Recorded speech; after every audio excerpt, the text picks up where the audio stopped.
মাননীয় সেনাপ্রধান, enough is enough. সে পর্যন্ত হয়েছে, আর এক সেকেন্ডও আপনারা বাড়তে দিবেন না। শরীফ ওসমান হাদির হত্যাকাণ্ড এখন আর শুধু একটি খুনের ঘটনা নয়, এটি রূপ নিচ্ছে ক্ষমতা, ভয় আর বিশ্বাসঘাতকতার এক ভয়ঙ্কর অধ্যায়। এতদিন ধরে যে সন্দেহকে সত্য বলে ধরে নেওয়া হয়েছিল, সেই সন্দেহেই লুকিয়েছিল সবচেয়ে বড় ভুল। আর সেই ভুল ধরতে এবার নড়ে চড়ে বসেছে ইউনূস প্রশাসন। প্রথমবারের মতো প্রশাসনের হাত গিয়ে পড়েছে ঠিক সেই জায়গায় যেখানে এতদিন কেউ আলো ফেলেনি। রাজনৈতিক অন্দরমহলে শুরু হয়েছে চাপা উত্তেজনা।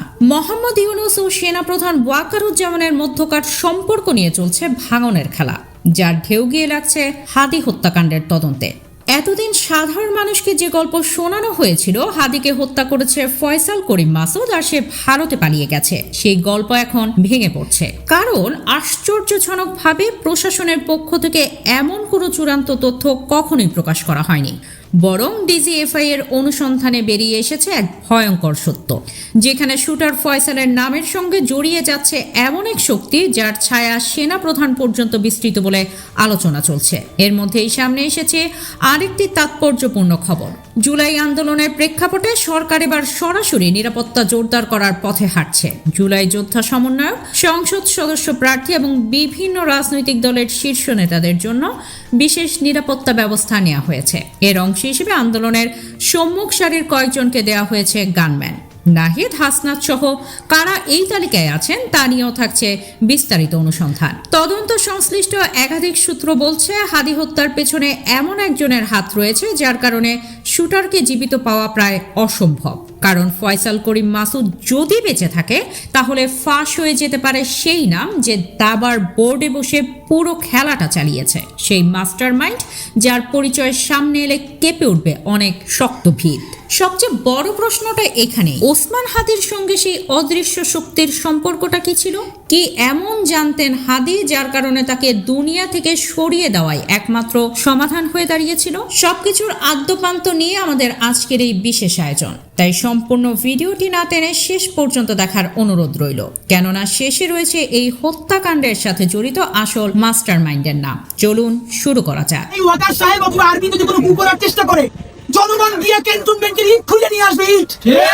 এটি ছাড়াও ভিডিওর শুরুতে আপনারা ওসমান হাদির এক জ্বালাময়ী বক্তব্য শুনে থাকবেন, যেখানে সেনাপ্রধান ওয়াকারুজ্জামানকে নিয়ে হাদির আক্রমণাত্মক মন্তব্য চোখে পড়ে। সেনাবাহিনী কুশব্দ করলে ক্যান্টনমেন্টের সব ইট খুলে নিয়ে আসবো।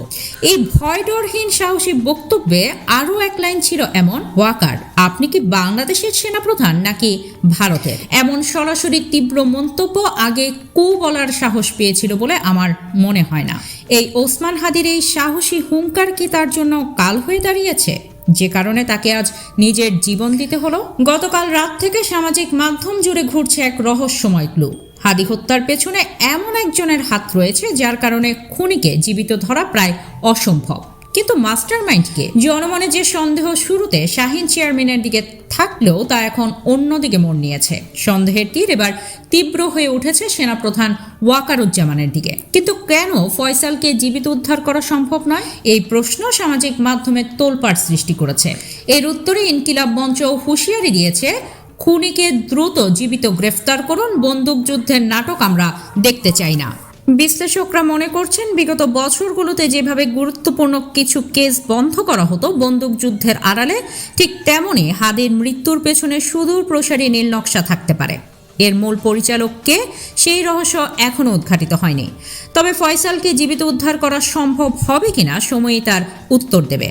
এদিকে বাংলাদেশের ভূ রাজনৈতিক মানচিত্র অস্থিরতা ও আতঙ্কের ছায়া ছড়াচ্ছে। গত 5ই আগস্টের ছাত্র জনতার ঐতিহাসিক বিপ্লবের পর থেকেই রাষ্ট্রের সার্বভৌমত্ব এবং জনগণের মৌলিক অধিকারের প্রশ্নে যারা আপোষহীন তারা লক্ষ্যবস্তুতে পরিণত হয়েছে।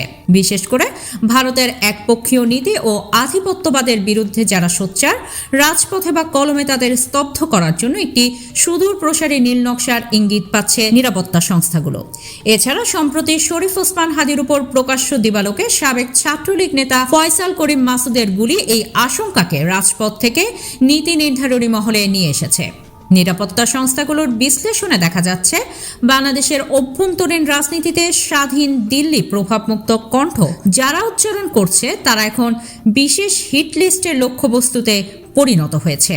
তাই জুলাই যোদ্ধা সমন্বয়ক ও সংসদ সদস্য প্রার্থী এবং বিভিন্ন রাজনৈতিক দলের শীর্ষ নেতাদের ব্যক্তিগত নিরাপত্তা নিশ্চিতে উদ্যোগ নিয়েছে সরকার।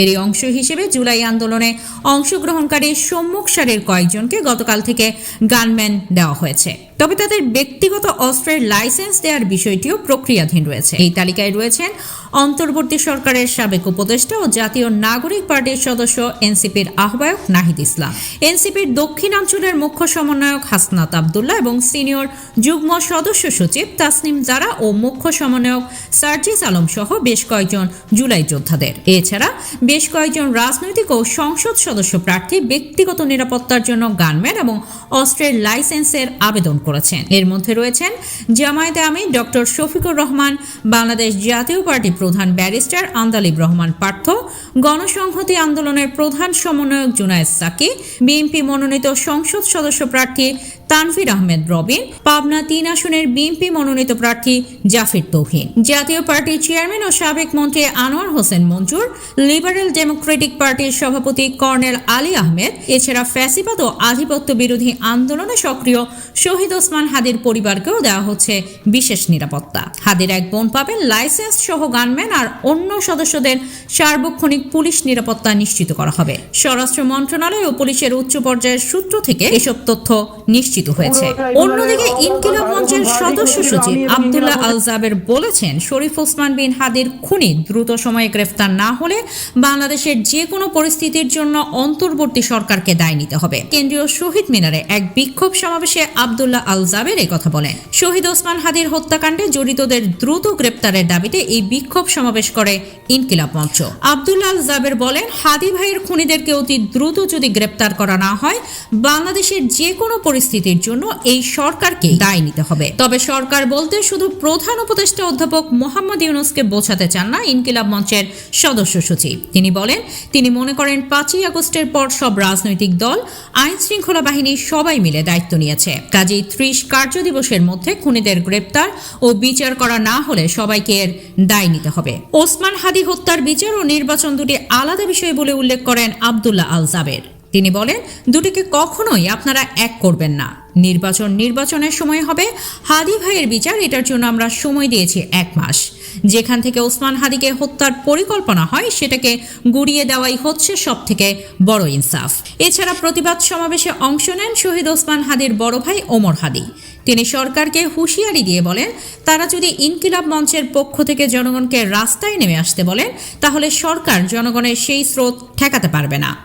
ওমর হাদি আরো বলেন, সরকারকে স্পষ্ট করে বলে দিতে চাই, হাদির খুনিরা যেখানে আছে, যেই এজেন্সির কাছে আছে অথবা দেশের বাহিরেও যদি যেয়ে থাকে, ওই দেশের সরকারের সাথে সমঝোতা করে খুনিকে আমাদের সামনে হাজির করতেই হবে। ২৪ ঘন্টার মধ্যে ওসমান হাদির খুনিকে বাংলাদেশের জনগণের সামনে উপস্থিত করতে হবে। কোনো ধরনের এজেন্সি দিয়ে আমাদেরকে থামাতে পারবেন না, কোনো ধরনের প্রলোভন দিয়ে আমাদের থামাতে পারবেন না। হাসিনা পালিয়ে যেতে বাধ্য হয় না, আমরা হাসিনার পতন ঘটিয়েছি বলতে হবে। ফ্যাসিবাদী হাসিনার পতন হয়। প্রিয় দর্শক, আপনার কি মনে হয় ওসমান হাদির খুনিদের কি আসলেই কোনো বিচার হবে, নাকি এভাবে ৯-৬ বুঝে অন্য ৮-১০টা অমীমাংসিত কেসের মতো সময়ের বেড়াজালে হারিয়ে যাবে? কমেন্ট করে আপনার মূল্যবান মতামত জানাবেন। ভিডিওটি ভালো লাগলে একটি লাইক দিন এবং গুরুত্বপূর্ণ এই তথ্যগুলো ছড়িয়ে দিতে শেয়ার করুন। আর এমন অনুসন্ধানী প্রতিবেদন পেতে অবশ্যই আমাদের চ্যানেলটি সাবস্ক্রাইব করুন। আল্লাহ হাফেজ।